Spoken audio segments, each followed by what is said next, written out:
पिता महान ऋषि जमदग्नि तथा माता रेणुका थी। वे अपने माता पिता की चौथी संतान थे। एक दिन कुछ ऐसा हुआ कि उनके पिता ने उन्हें उनकी ही माता का मस्तक काटने का आदेश दे दिया, जिसके बाद परशुराम ने अपनी ही माँ का सिर धड़ से अलग कर दिया था। आज हम आपको उसी कथा के बारे में विस्तार से बताएंगे। एक बार भगवान परशुराम की माँ रेणुका आश्रम के पास नदी में स्नान करने गई थी। वहां पर उन्होंने राजा चित्ररथ को अन्य अप्सराओं के साथ स्नान करते क्रीड़ा करते हुए देखा। राजा चित्ररथ दिखने में बहुत ही आकर्षक तथा सुंदर शरीर वाले थे। अन्य अप्सराओं के साथ उनकी क्रीड़ा को देखकर रेणुका का मन प्रफुल्लित हो उठा तथा उसे देखती ही रही। इसी कारण उन्हें स्नान करके वापस आश्रम आने में देरी हो गई। जब रेणुका स्नान करके वापस आश्रम लौटी तो उनके हाव भाव बदले हुए थे तथा उनके मन में अभी भी वही दृश्य चल रहा था। क्योंकि ऋषि जमदग्नि एक महान तपस्वी थे, तो उन्होंने अपने तप के बल पर संपूर्ण बात का पता लगा लिया तथा रेणुका के मन को भी पढ़ लिया था।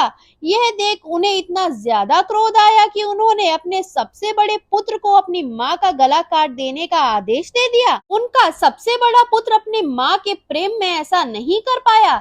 तब उन्होंने अपने दूसरे पुत्र तथा तीसरे पुत्र को भी यही आदेश दिया, लेकिन वे भी ऐसा नहीं कर पाए। एक और माँ की हत्या का पाप लगता तो दूसरी ओर पिता की आज्ञा का अवहेलना का पाप लगता।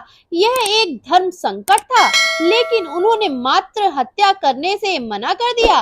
अपने पुत्रों के द्वारा स्वयं की गई अवहेलना किए जाने पर ऋषि जमदग्नि को अत्यधिक क्रोध आ गया और उन्होंने अपने तीनों पुत्रों को श्राप दे दिया कि वे अपने विवेक, बुद्धि तथा सारा ज्ञान खो देंगे। इसके पश्चात ऋषि जमदग्नि ने अपने सबसे छोटे पुत्र परशुराम को अपनी माँ रेणुका का मस्तक धड़ से अलग करने का आदेश दिया। पिता का आदेश मिलते ही परशुराम ने बिना देर किए एक पल में अपनी माँ का सिर धड़ से अलग कर दिया। देखते ही देखते उनकी माँ निष्प्राण हो गई और लहूलुहान हो गई।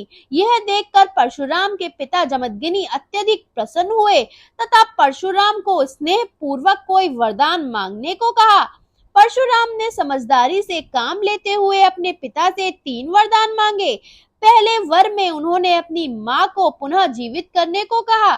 दूसरे वर में उन्होंने मांगा कि उनकी माँ को इस चीज की स्मृति ना रहे तथा तीसरी वर में उन्होंने मांगा कि अपने तीनों भाइयों का विवेक व बुद्धि मांग ली। ऋषि जमदग्नि अपने पुत्र परशुराम की समझदारी से बहुत ही प्रसन्न हुए तथा उन्होंने उन्हें तीनों वर प्रदान किए।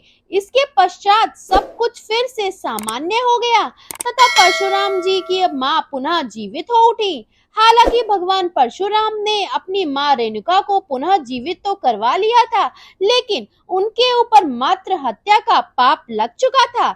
इससे मुक्ति पाने के लिए उन्होंने भगवान शिव की कठिन तपस्या की थी तथा मात्र हत्या के पाप से मुक्ति पाई थी।